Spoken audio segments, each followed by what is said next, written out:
enoturismo se tornou uma das formas mais surpreendentes de se empreender no ramo da gastronomia. E no Cerrado, nós temos a dupla poda e a colheita de inverno. E não se pode falar de um belo prato de comida sem uma taça de vinho por perto. Nós desembarcamos hoje na Fazenda Ercoara para contar uma história inspiradora e de muito sucesso. Então vem com a gente!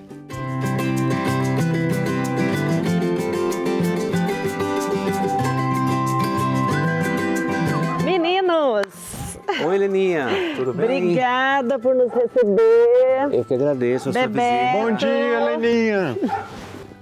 Gente, que delícia, né? Apesar de estar super frio, é um local encantador.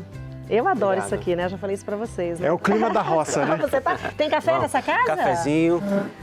Nossa, aqui. e esse sol nascendo, olha isso aqui. O café é plantado aqui também? O café é da região. A nossa região aqui, a região que produz café de altíssima qualidade. Bebeto, né? você que fez o café? Foi minha mãe, na verdade. Eu não vou mentir aqui no programa, né? Primeiro o seguinte, quem é o Bebeto? Eu sou médico veterinário, né, de formação, e apesar da gente não ter histórico de produção, de fazenda, né, minha família nunca teve propriedade rural, mas quando eu iniciei o curso de medicina veterinária, me desenvolveu esse desejo de trabalhar no campo, produzir alimento, né? Mexer com os bichinhos? Isso. Eu nunca fui uma pessoa que gostava muito de relacionamento com pessoas, mas gostava muito de trabalhar com os animais, né? Então eu me identifiquei muito com isso, né? Então, naquela época, então, eu fiz esse comentário lá em casa, né? De que tinha o desejo de trabalhar na área rural. E na época meu pai fez uma proposta, então, de a gente comprar uma pequena propriedade, né, rural e iniciar o trabalho juntos, né? Um novo projeto de família. Mas até então não existia nada de vinho, não tinha nada a ver com vinho. Não. Essa história do vinho já veio bem depois, né? Até porque a técnica de dupla poda, ela surgiu depois, Aí né? depois você vai contar sobre isso, né? Isso. Beleza. Porque nós estamos contando uma história aqui que iniciou há 22 anos atrás, né? Ah, e a técnica tem o quê? Uns 10 anos? Começou a ser desenvolvida em 2003, 2004, né? Quase 20 anos. Aham. Né? Mas que só deu resultado agora, né? Exato. Pouco tempo. Sim, aí você veio pra cá.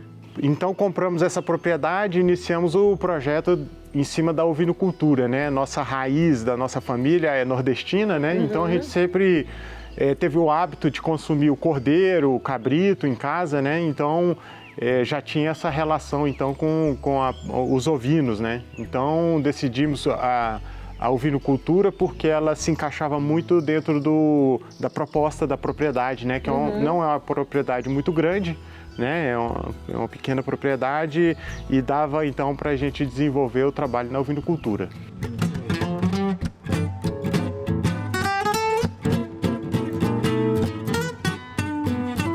Quem é o Rodrigo? Bom, eu sou administrador de empresa de formação, né? E me especializei também no vinho, né? No estudo do vinho. E em 2016, o Bebeto me fez um convite para a gente plantar uva aqui na propriedade, né? E quando ele me fez esse convite, eu achei Estranho. Muito estranho. Falei, isso não vai dar certo, isso não vai funcionar.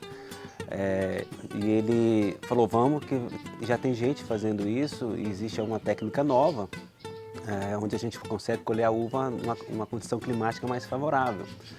Fomos atrás, fomos pesquisar e descobrimos que existe uma tecnologia brasileira, né, desenvolvida lá no sul de Minas, onde se faz 2 podas na videira e a colheita acontece nesse período, né? E você chegou aqui antes do sol nascer e você viu como estava frio, né? Muito frio. Isso para a uva é maravilhoso, né? Olha que interessante, gente. Então, assim, as pessoas não sabem o início de tudo, né? A história realmente do que tem que acontecer para poder chegar a um bom produto na mesa do consumidor, né? E no caso do vinho, essa história do Cerrado produzir vinho é fantástico, é um ganho maravilhoso para nós, né?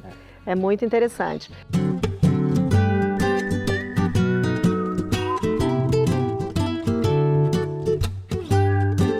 Agora, pelo que eu percebi, existe também todo um aparato por trás familiar.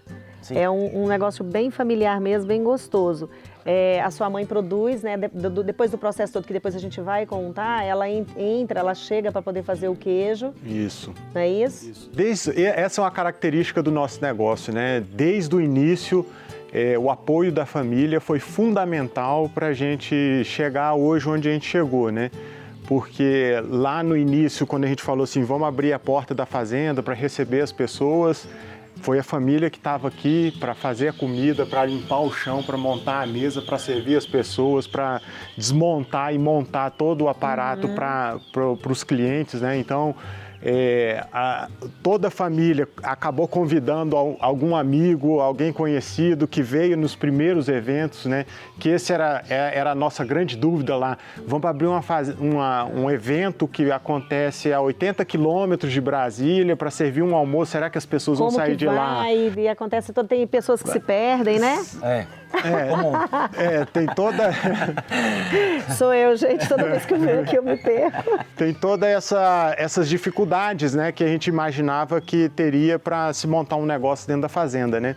Mas aí a família foi, nesse sentido, abraçou a causa, né, do negócio e cada um foi chamando o seu amigo e os grupos foram sendo montados e hoje a gente tem aí até fila de espera para poder atender os clientes que vêm hoje na Ercoara, que é um grupo pequeno que a gente recebe todo sábado, não passa de 70 pessoas, então é realmente bem restrito, né? Um evento que é focado nas uma pessoas. Experiência mesmo, né? Isso. Hoje a gente fala que não basta vender comida.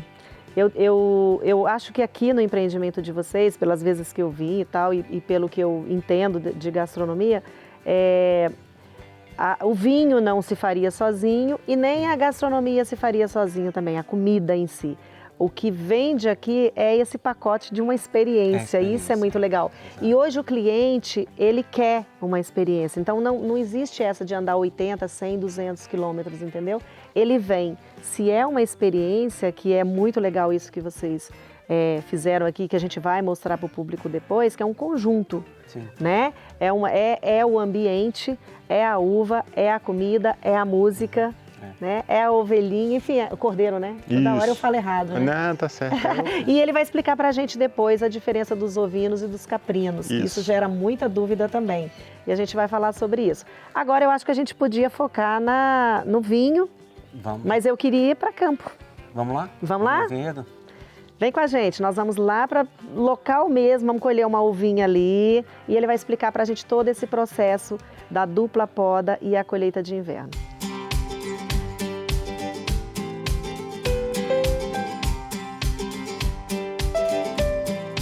Bom, e agora a gente está aqui no meio do vinhedo, que tem uma variedade de Syrah. Syrah é francesa. Francesa do Vale do Rhône, na França. Nossa, chique, né? Origem. É, chique. Nossa, gente, tá lindo, assim, realmente está na época da colheita, né? Isso, a gente está aqui prestes a tomar a decisão da colheita, né?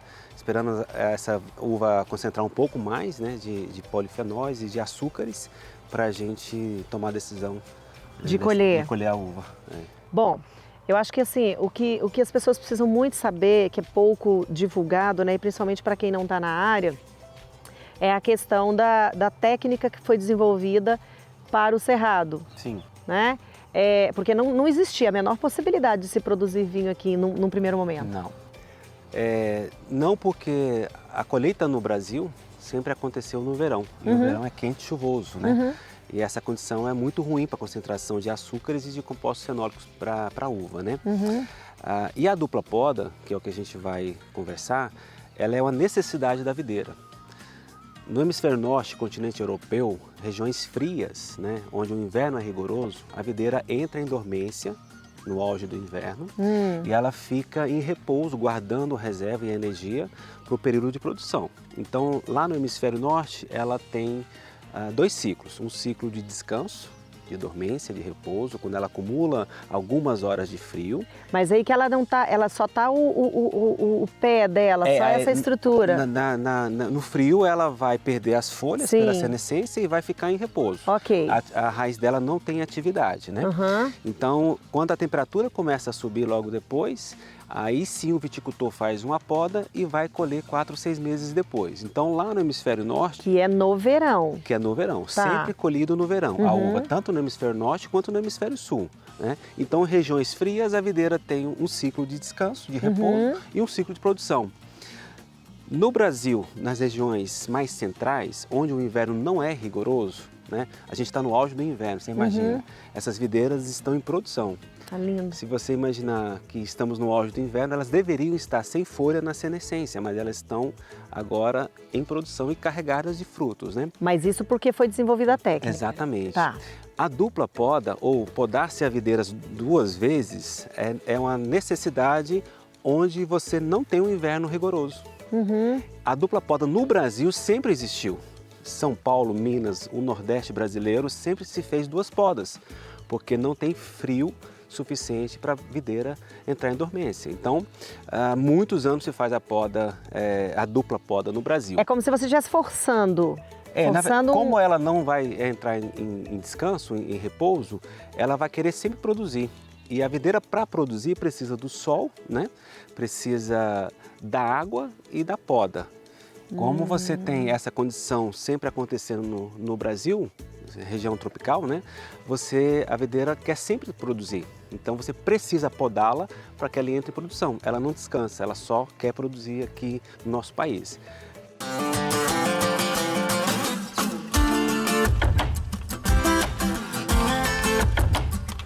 Se você não fizer essa poda aqui, né, a gente falando do cerrado, ela não vai dar um bom fruto, seria isso? Ou ela não vai produzir? Ela não produz? Ela não vai entrar em dormência e não vai produzir. Por isso que você precisa fazer 2 podas na videira, né? Normalmente acontece entre agosto e setembro, a primeira poda, né? E você pode colher essa uva em janeiro, fevereiro. Faça uma segunda poda e novamente você vai colher dessa mesma videira em julho, agosto. 2 vezes. Então, se já existia, na realidade o que fez foi só mudar a época dessa poda, do retardamento dessa produção. E foi desenvolvido lá na IPAMIG um estudo... Murilo. O doutor Murilo Albuquerque Regina, né? Foi o pesquisador, professor pesquisador, que idealizou essa tecnologia, onde a dupla poda veio para fazer uma melhoria no cultivo das vites viníferas, ou seja, produzir vinho fino, colhendo essa uva na melhor janela climática, que é de maio a agosto. É exatamente no esse nosso período. Caso. Centro-Oeste e Sudeste brasileiro. Tá. Né? Então a gente colhe a uva, ela amadurece e é colhida nessa condição de clima. Frio à noite, dias ensolarados e sem chuva. Então o sol, esse sol que está aqui agora já batendo nos cachos, vai desenvolver os açúcares do fruto. Né? E como é um sol constante, a gente tem açúcares superiores sendo desenvolvidos aqui. E é doce mesmo? Muito doce. Deixa eu ver. Aqui a gente está com uma concentração que a gente chama de Brix, né? Já chegando em torno de 23, 24, que já daria aí um álcool potencial em torno de... E é pequenininha 13, assim pequenininha. mesmo? Esse é o grande... a grande diferença da Nossa, uva muito vinífera. doce. É muito doce, é puro açúcar. Muito açúcar. Aqui não chove. Já tem quase 60 dias que não chove aqui. E a gente vai colher essa uva, inclusive, sem chuva também, né? Isso é bom. Isso é maravilhoso, porque como não tem a chuva, a videira tende a concentrar mais os compostos fenólicos na casca dessa uva, né? Então, mais concentração de compostos fenólicos por conta da falta de chuva, né? É o segundo ganho que tem o vinho de inverno, né? E o terceiro são as noites frias. Vocês chegaram aqui bem de manhã, bem cedinho, né? Antes do sol nascer, e você viu como estava frio, né?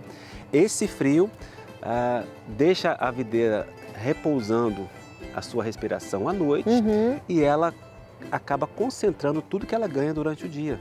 Preserva aroma, preserva acidez, né? Acidez orgânica. Gente, é muito detalhe, né? É um processo realmente que a gente que está do lado de fora não sabe o que acontece para poder conseguir chegar num resultado final, né? De um vinho de excelência.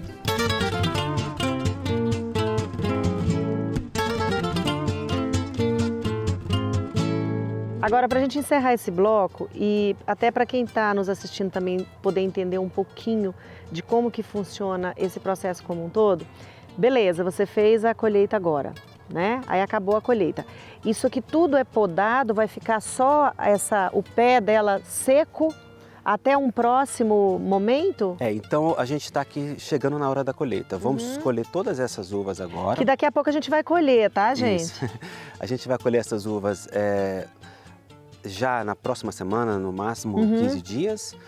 E aí vai ficar apenas a planta. Vamos então deixar ela em repouso por alguns dias, né? Com as folhas, como está aqui. Quando for aproximadamente lá pelo dia 20 de setembro, a gente vai fazer a primeira poda na videira. Nós vamos podar essa videira mais ou menos nessa altura aqui, assim, né? Depois que tiramos esses cachos, a gente vai podar ela mais ou menos aqui.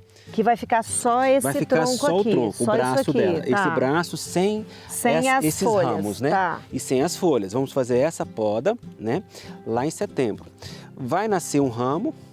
Um ramo novo. Um ramo novo, possivelmente ele já virá com algum cacho, e se vier algum cacho lá em outubro, novembro, você tira ele nós vamos também. eliminar, porque não nos interessa esse cacho amadurecer no verão, que aqui na nossa região é quente e chuvoso. Por né? isso a dupla poda. Exatamente. Podamos, cresceu esse ramo, se tiver cacho, vamos eliminar lá em outubro, novembro. Tudo quanto é cacho que for nascendo vai tirando, vai descartando. Vai descartando. Então essa videira vai crescer, né, normalmente, e vai de novo ficar começar mais ou menos com esse porte aqui, né? E aí lá em fevereiro do ano seguinte nós vamos fazer uma segunda poda. Essa segunda poda vai ser no mesmo ramo que a gente podou o primeiro, né? Ele cresceu, só que um pouco mais alto, como foi feito aqui, né? Na poda anterior, a gente tinha podado aqui, ou seja, se eu podar mais alto, eu vou garantir produção das gemas da parte mais baixa, né? Tá vendo aqui, ó? Eu podei aqui o ano passado, desculpa, em fevereiro agora. Olha só, veio um raminho e veio um cacho. Aqui veio outro, aqui veio outro. Entendi. Então a gente poda no mesmo ramo a segunda vez. 2 podas e uma colheita. Aí só. ela já teve chuva, já passou por todo o processo de novo e vai entrar de novo no inverno e verão e tarará. Exatamente. Aí quando for maio, junho, vão ter os cachos lá formados, né? Que já são os cachos que vai para a colheita. Da colheita. E aí pega essa janela climática favorável, né? Nossa, é muito interessante, é muita história, né? E é isso, gente. Percebam que é só um pedacinho do que a gente contou aqui. No próximo bloco a gente vai falar sobre os tipos de uva que ele tem aqui, como que é feita essa produção até o envasamento, né? Até chegar na mesa do consumidor. Isso. Fica com a gente.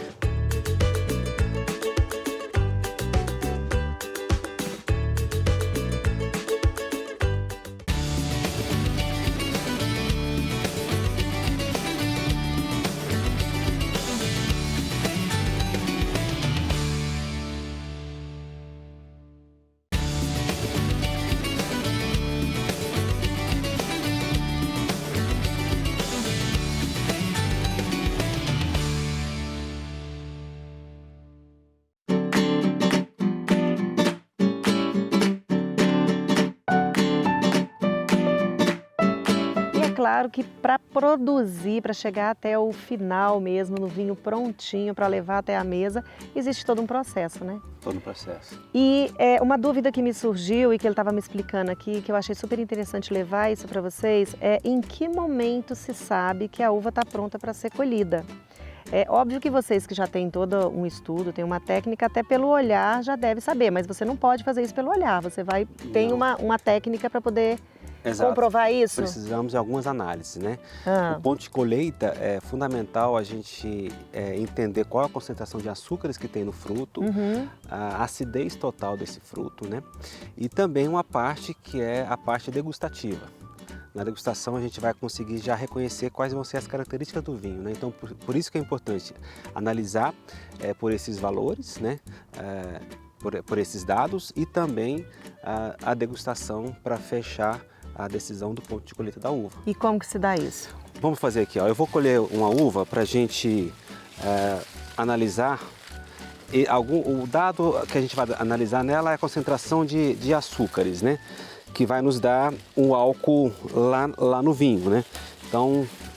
Isso é o ponto principal. esse é um dos pontos mais importantes, que é a concentração dos açúcares, né? Então, eu vou, nesse cacho aqui, escolher uma baga. Baga é uma uvinha, tá, Eu gente? vou pegar para dar uma amostra melhor, vou pegar uma da ponta, uma do meio e uma do começo do cacho. Esquece. Quero segurar, vamos lá. Bom, aí eu tenho um equipamento que se chama refratômetro. O refratômetro, ele vai me dar uma concentração de açúcares, né? Um grau Brix, né? E que vai ter uma relação com o álcool potencial lá no tanque, na hora da fermentação. Eu vou colocar aqui, espremer essa uva como se fosse o suco que vai chegar lá na vinícola, né? Então aqui, jogo o suco aqui, dessa, vou jogar o suco dessa outra, né? E uma terceira aqui é uma amostragem, a gente faz uma amostragem maior do que essa que eu estou fazendo, mas aqui é só para a gente analisar como estaria esse açúcar. Ah, Bom, é no olho? no olho. Agora se você vai ver aqui, ó, uma tabela que tem lá tem 20, uma tabelinha. 24, 25, né? Você lê qual número aí? O meu tá 21, 22, acho que 23. 23. 23 grau Brix. E tem um 1090 do lado. É a densidade. Esse grau 23 aí que você está vendo já vai me dar um álcool em torno de 13%.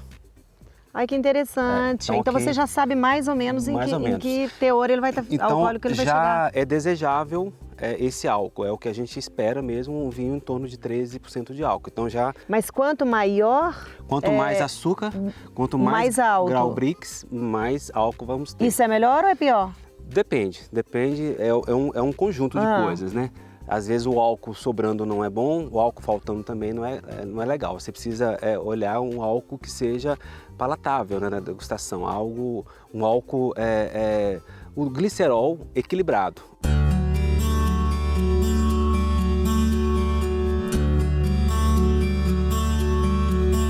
Agora, o tempo que isso vai ficar, esse que você está produzindo vai para a barrica? Esse vinho aqui, dessa colheita, a gente vai fazer um vinho que não vai para a barrica. Vamos escolher alguns cachos para fazer um vinho mais jovem, né?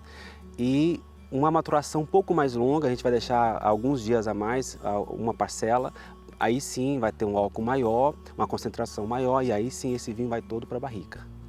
Então, peraí, parte dele você já vai envasar, que é um vinho mais jovem. Daqui 6 meses, 8 meses eu posso envasar. Isso, né? Mas esse vinho jovem, então, essa parte que você vai fazer, ele fica em fermentação, mas a fermentação aonde? Na vinícola. Aí nós temos a Vinícola Brasília, que é uma vinícola fruto de uma sociedade de 10 produtores rurais aqui da região, né? E lá a gente compartilha todos os equipamentos de vinificação. Leva essa uva, colho essa uva e leva essa uva para a Vinícola Brasília. E lá a gente faz o vinho. Sim, aí esse mais jovem, ele vai ficar lá parado para fermentar dentro de 6 meses. Isso, e primeiro vem a fermentação alcoólica, né, no período aí de mais ou menos 60 dias. Depois vem a fermentação malolática, que é transformar o ácido málico no ácido lácteo. Isso acontece dentro do tanque de inox, com temperatura controlada. E aí sim a gente toma a decisão de quanto tempo ele vai passar, por exemplo, nos tanques de inox, amadurecendo ali antes do invase. Tá. Tomamos a decisão depois das algumas análises de degustação. Colocamos na garrafa e esse vinho, em 1 ano mais ou menos, ele está pronto para ir para o mercado. Gente, é muito complexo. E é muito bonito, né? É um processo realmente assim. É muito prazeroso fazer isso daqui, né? Com certeza. São muitos aprendizados. Na verdade, a gente aprende mais com a videira, com o vinho, né? A videira e o vinho nos ensinam a ser mais resilientes, mais pacientes, né? Saber que tudo tem um ciclo, né? Você precisa respeitar o ciclo e é um grande aprendizado. Isso é lindo, né, gente? Olha só, muito bonito. Bom, isso aqui é o início de tudo, que eu queria muito saber esse ponto de saber o ponto da colheita mesmo da uva. Agora a gente vai conversar um pouquinho sobre o processo de produção.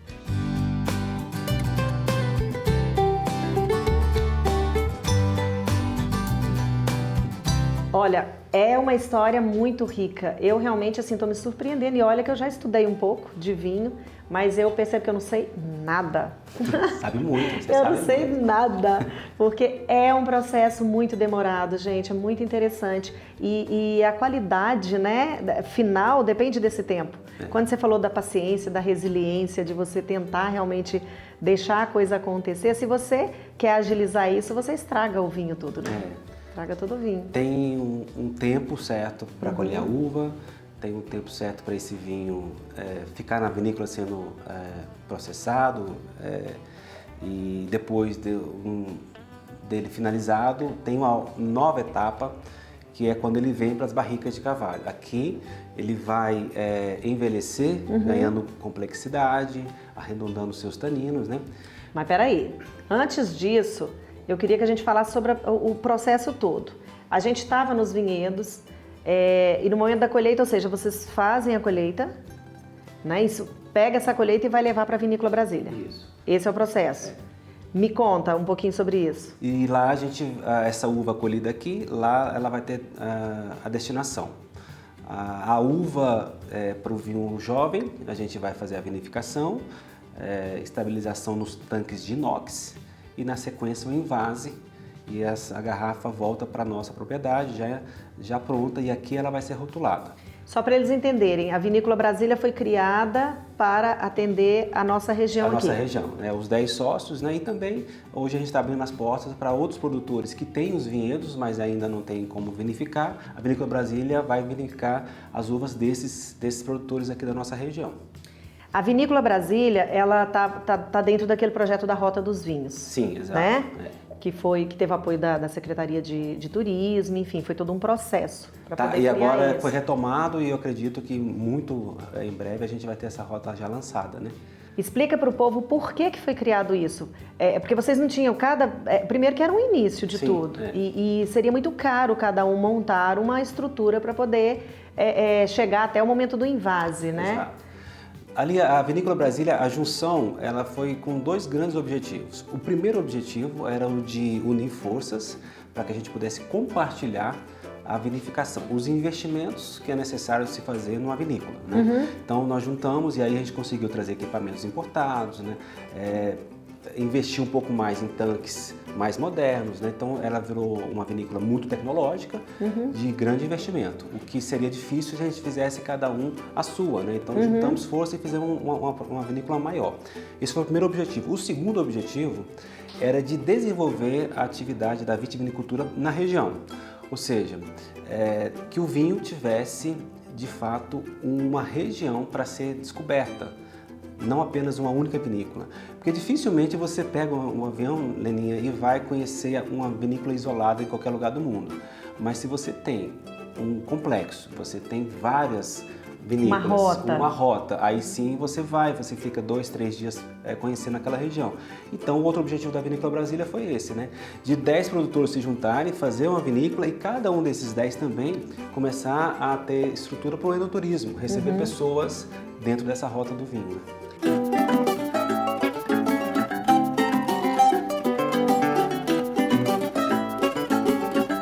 Bom, aqui a gente está dentro de uma área onde ele decidiu que parte desse vinho vai ser mantido em barricas de carvalho, né? Então, o vinho que a gente decidiu colocar mais tempo em amadurecimento, ele vem para cá, né? E aqui a gente cuida dele dentro dessas barricas, né?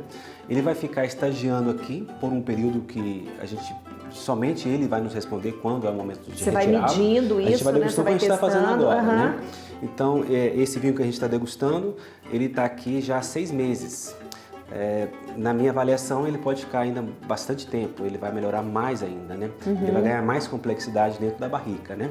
Então, o que está acontecendo aqui dentro é uma briga dos taninos da barrica, os taninos do vinho, e aí isso vai fazendo uma polimerização e vai amaciando, arredondando. Arredondando. O vinho, né? Ele ainda está bem... Ele está um pouco áspero, né? Áspero, um pouco isso. duro ainda, né? Ou seja, ele precisa de mais tempo aqui, né? Para polimerizar mais e arredondar mais. E de quanto em quanto ainda. tempo você prova isso para saber? Uma vez por semana, pelo menos.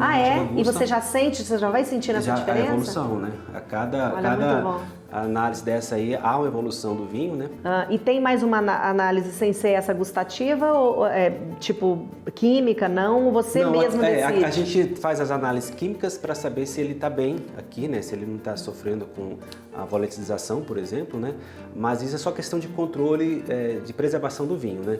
A decisão da hora de retirá-lo mesmo é degustativa. Você faz a degustação e aí você diz, você tira o vinho da barrica, né?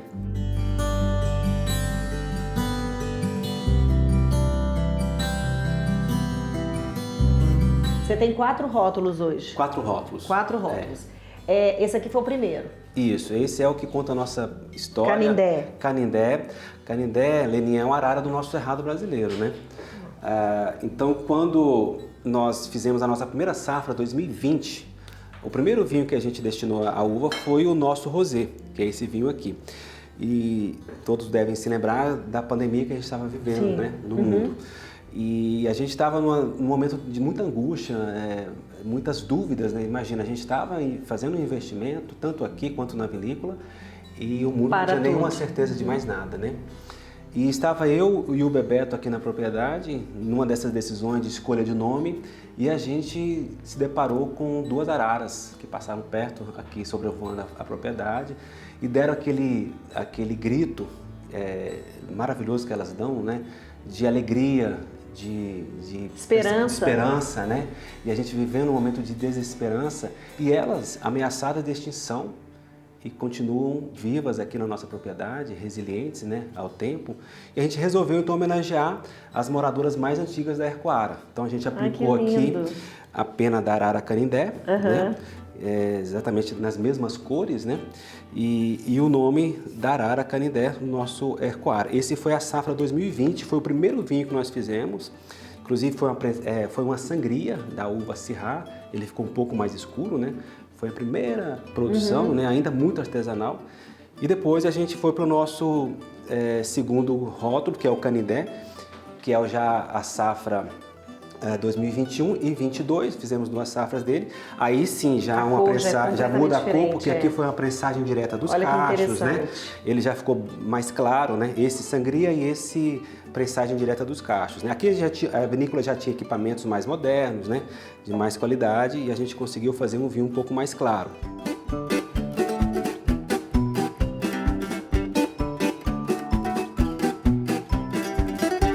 Aqui já é o aprisco. Esse já é o aprisco, o nosso primeiro vinho tinto, né? Aprisco, Leninha, é onde as ovelhas ficam à noite. Syrah, aqui era, né? Que uva? Syrah também. Esses dois são Syrahs, né? Foi a primeira variedade implantada, né? E aprisco é o lugar das ovelhas, né? E para nós representa um lugar de segurança, de cuidado, né? Então a gente recolhe as ovelhas para o aprisco à noite, né? Todos os dias, é uma rotina, ou seja, a gente traz elas para um lugar seguro, né? A gente vai ver isso também, né? Exato. O pastoreio, que é muito legal. Então o aprisco é a homenagem à nossa atividade principal da fazenda, né? Que é o cuidado com as ovelhas, né? Olha que lindo isso. E esse aqui foi o que a gente lançou semana passada. Isso, esse é o Gran Reserva Ercoara. Pode observar que todos ganharam a pena, né? A pena virou uma identidade visual para nós, se manteve, né? E por que o Maná? Por que o Maná? Nós cremos, Leninha, que tudo isso que tem acontecido aqui na Ercoara tem um cuidado de Deus, né? O Maná, o nome Maná, ele é do hebraico, ele significa o que é isso? O que é isso, né? Maná, o que é isso? E o maná foi um alimento concedido por Deus para o povo de Israel, né? Lá no Egito. Durante aquela caminhada, né? A caminho da Terra Prometida, eles, no meio do caminho, foram agraciados pelo alimento que Deus concedeu para o povo, o pão que caiu do céu. Então, todos os dias, Deus fazia o milagre da colheita do pão, do maná, todos os dias, para que o povo pudesse se alimentar. E para nós representa o cuidado de Deus na nossa caminhada. Então o maná representa isso para nós, suficiência, o cuidado e a esperança, né? É muito lindo isso. Nossa, muito gostoso. Agora, você tinha me falado que você está com, eu não me lembro quantas variedades de uva. Nós temos Syrah, tintas, a Syrah, Cabernet Franc, a Marcelin, que é um cruzamento de Cabernet Sauvignon e Grenache Noir. E temos 2 brancas, a Sauvignon Blanc e a Viognier, né? São 5 variedades em 5 hectares implantados aqui na propriedade. Agora, esses aqui são todos de Syrah? Você não São teve todos ainda? Syrahs. Este ano agora a gente já está com o nosso Sauvignon Blanc em processo de finalização, então mais 2 meses aí a gente já está com o vinho engarrafado. Então já tem lá na vinícola o Sauvignon Blanc. Vamos engarrafar ele daqui mais ou menos 2 meses. Ah, que legal, tem que fazer lançamento. Temos que lançar.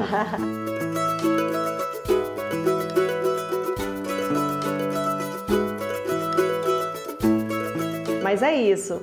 A gente quer trazer aqui um pouquinho realmente do mundo do vinho, né? E principalmente dessa produção do Cerrado, que é onde a gente está. E eu sou super assim amante do Cerrado, da valorização do pequeno produtor, do produto da terra. E é muito lindo contar essa história. Mas infelizmente já estão ali puxando a minha orelha. Nós vamos para o 3º bloco e aí agora a gente vai voltar com o Bebeto. Porque a história também é muito interessante, a gente levar para vocês a diferença entre toda essa coisa do carneiro, ovelha, bode, né? E ele fala muito bem sobre isso. Então fica com a gente que a gente volta já já. Um brinde.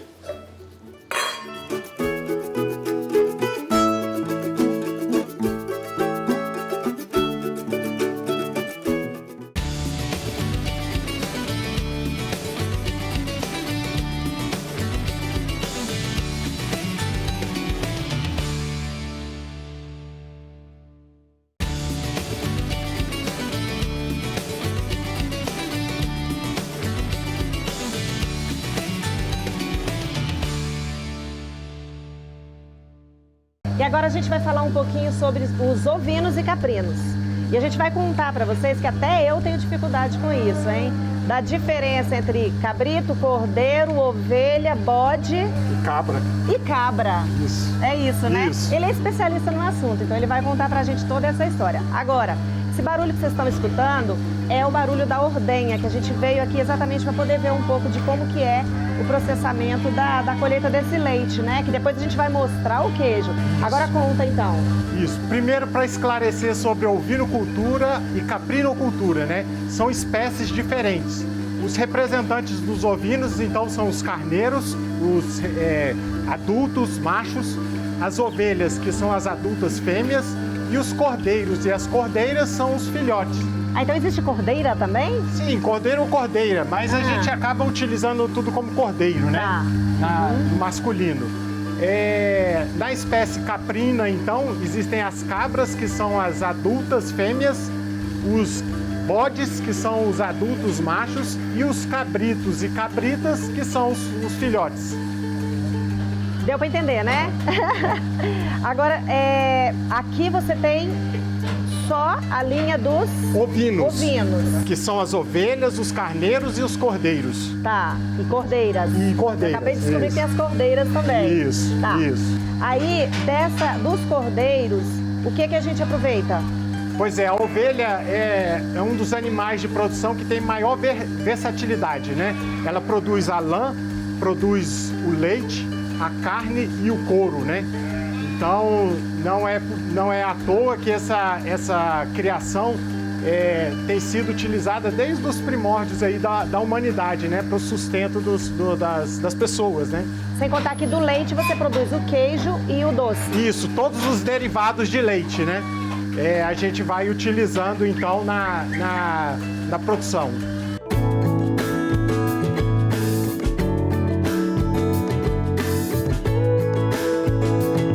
Agora me diz o seguinte, em que idade que elas começam a produzir o leite e até quando que elas vão? Isso, a produção do leite dá no início dos partos, né? Então a ovelha entra no período reprodutivo por volta de 8 a 10 meses de idade. Então elas já estão aptas para a reprodução. Beleza, então quando ela iniciou o processo reprodutivo, começa o leite. Isso. E dura quanto tempo isso? A lactação da ovelha dura em torno de 180 dias. Nossa, é muito! De 180 a 210 dias de lactação, né? E depois? Depois ela vai entrar no outro ciclo, então ela vai entrar em reprodução, o carneiro vai cobrir essas ovelhas, ela vai entrar numa nova gestação para iniciar um novo ciclo. Ah, então vai repetindo isso. Vai repetindo. E uma ovelha é utilizada, em média, durante 6 anos dentro do manejo reprodutivo. Do processo de colher o leite. Isso. Da ordenha. Isso. Aí depois ela vai pro abate. Isso, aí depois esses animais entram no processo de descarte também, né? E para você processar a carne hoje, isso tem uma sequência que você já tem esse volume que está indo para o abate ou você abate outras também? Não, os machos, enfim, eu não sei como é que é isso. Os machos, todos os machos de corte, eles vão para abate com média de 5 meses, né? Então eles nascem, passam 60 dias mamando nas mães, depois eles são apartados, vão para o confinamento e depois de 90 dias todos os machos vão para o frigorífico, lá eles são abatidos, processados e embalados, né? Essa é uma fase que às vezes gera um desconforto para algumas pessoas, mas a função desses animais dentro do processo da Aircoara é para a alimentação da espécie humana. Então, esse é o processo natural que acontece até chegar um produto que vai ir para a mesa. Mas você separa alguns machos, tem uma linha, tem um processo de seleção para ser os machos que vão cobrir essas fêmeas? Não, aqui é uma fazenda de produção de cordeiros e do leite de ovelha, né? Então, a parte de seleção dos animais é feita por fazendas especializadas nisso. A gente traz só os carneiros reprodutores que já foram selecionados e utilizamos no nosso rebanho. Ele fica só para isso? Só para reprodução. Só para reprodução.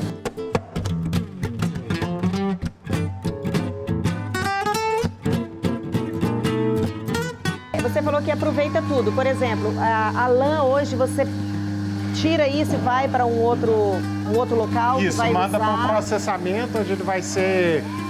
entra todo pelo processo da lanificação, né? Hoje tem uma cadeia, então, tem uma que cadeia. alguém vai usar essa lã, alguém vai usar o couro, você fica com a carne e assim sucessivamente. Isso. O leite vai para outro local. Na parte da lã, hoje o que a gente está procurando, talvez aqui, para melhorar o nosso trabalho, é fazer artesanato com a nossa própria lã, né?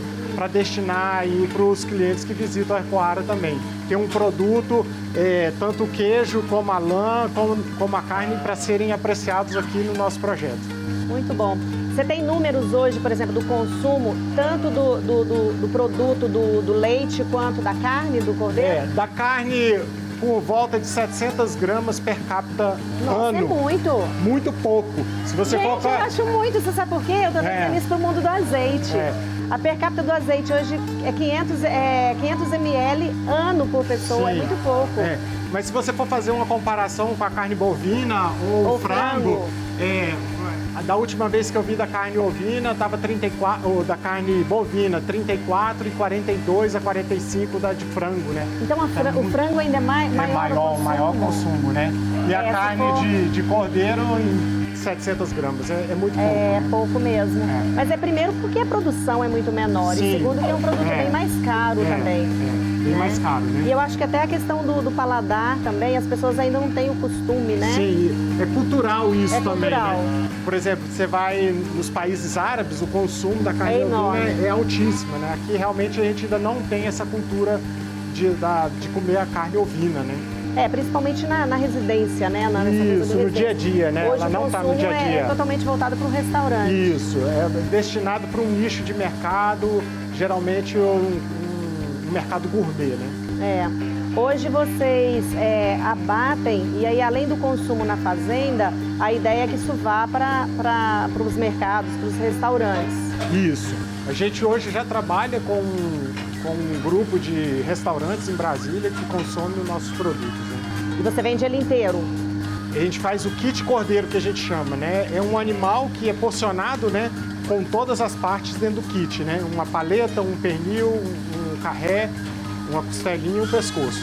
E aí o restaurante é que destina para a criação do... Aí a gente deixa esse desafio, então, para o chefe dos restaurantes para trabalhar todo o cordeiro no seu cardápio, né? E é um desafio, porque na maioria das vezes os restaurantes querem pernil e carré, né? E o que a gente faz com o resto dos outros produtos? Então, verdade. Isso aí é um desafio para os chefes, né? Mas estamos conseguindo trabalhar dessa forma.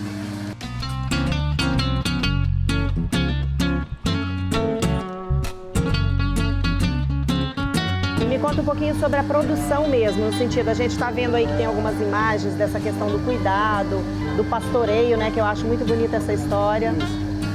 Todo esse trabalho que a gente faz no campo para garantir uma boa comida, um bom ambiente, um bom manejo, tudo pensando no bem-estar do animal, faz parte então desse conceito nosso para a gente ter um produto também de qualidade no final e respeitar também o animal que está aqui para poder produzir um alimento que vai servir para o nosso sustento, né?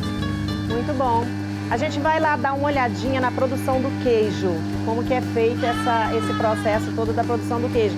Inclusive, ele tem uma história muito bacana que é da maturação, enfim. Assim como acontece com os outros queijos, você consegue fazer isso tudo dentro de cabra também, né? Isso, na ovelha, né? Na ovelha, gente, pelo amor de Deus, na ovelha, é verdade.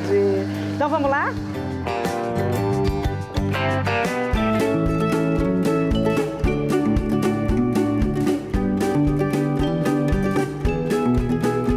Eita, que local lindo! Olha, oi, mami! Tudo bem? Tudo Deixa eu te dar um bem. beijinho. Essa é a mami, gente. Ela é a responsável pela produção dos queijos maravilhosos que a gente come aqui. Eu vou passar para cá para eu poder conversar e ver como é que é a história disso aqui. Me conta! Então, Bebeto, depois o que a início de gente tudo. termina então a ordenha lá, né? Fez todo o processo da retirada do leite de forma mecânica e garante ali a qualidade do nosso leite, ele vem então para a nossa sala de processamento aqui com minha mãe, né? Ele chega por essa janela e aí é repassado aqui por balde para dentro da indústria e esse leite então inicia o processo aqui nas panelas, né? Para fazer a produção da massa, né? Aí a minha mãe pode falar melhor Mamãe, sobre isso conta aí. agora como que é esse processo todo. Aqui nós estamos na produção de um queijo enzimático, né? Não é um queijo lácteo, que a gente faz um queijo de processamento lácteo. Esse aqui é um processo enzimático. Então, a gente tem que colocar o fermento e um coalho para poder formar a coagulação do leite. E aí ele vai chegando numa temperatura. A gente coloca ele até a temperatura de 45 graus para poder colocar o fermento e o coalho. E aguarda até o momento que ele forma o coalho, corta a massa e depois a gente vai...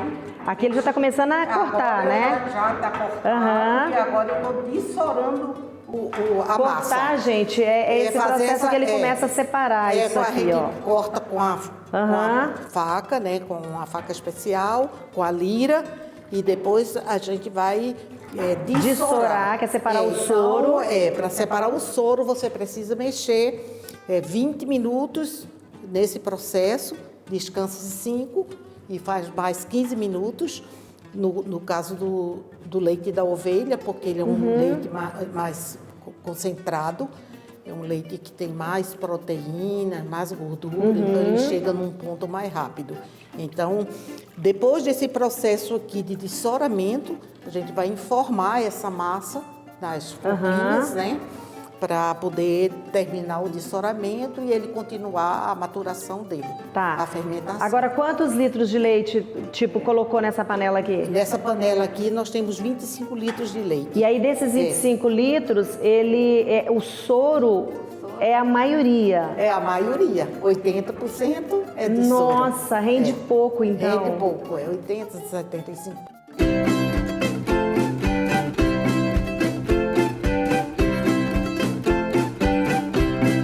E aí vocês vão controlando também para ter vários tipos de produto desse queijo, ou seja, um que é mais maturado, um que é mais fresco.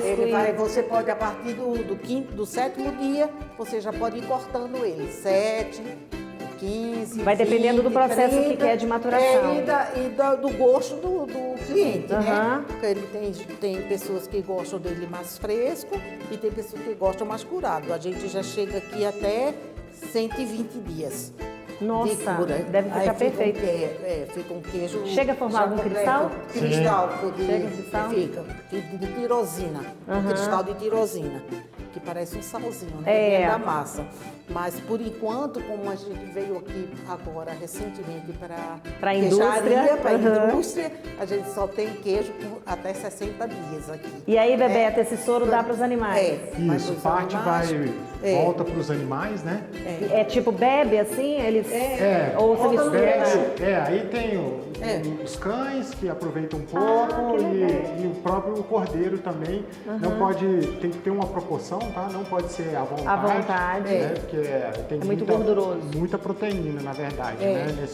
E o cordeiro novinho, ele tem um percentual que ele pode tomar para não substituir a lactação da mãe.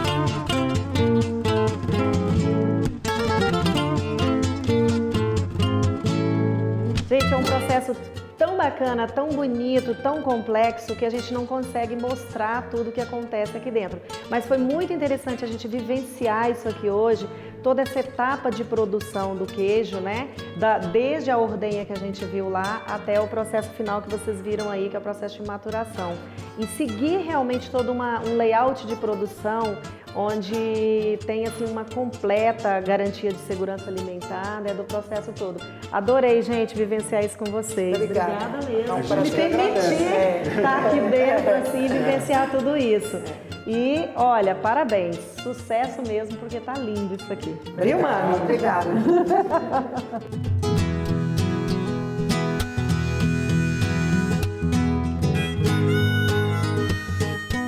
Olha, é uma pena, mas nós chegamos ao final do nosso programa e foi lindo, né? Olha, é impressionante como o clima tá gostoso, tudo tá gostoso. A gente trouxe aqui para a mesa agora as variedades, né? Da o produção Busan de ovelha. Busan de ovelha. Ali tem um queijinho super maturado, aquele tá com quanto tempo?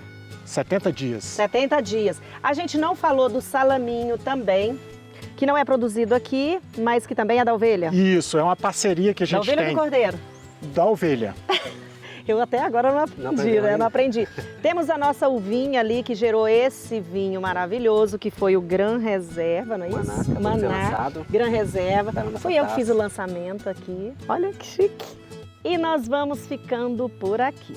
E vocês já sabem que o Brasil Cozinha é essa história inspiradora e vai ao ar toda quarta-feira às 20h30 no canal Empreender. Por quê, meninos? Assistir já é um bom negócio. Acertaram, é isso aí. Saúde.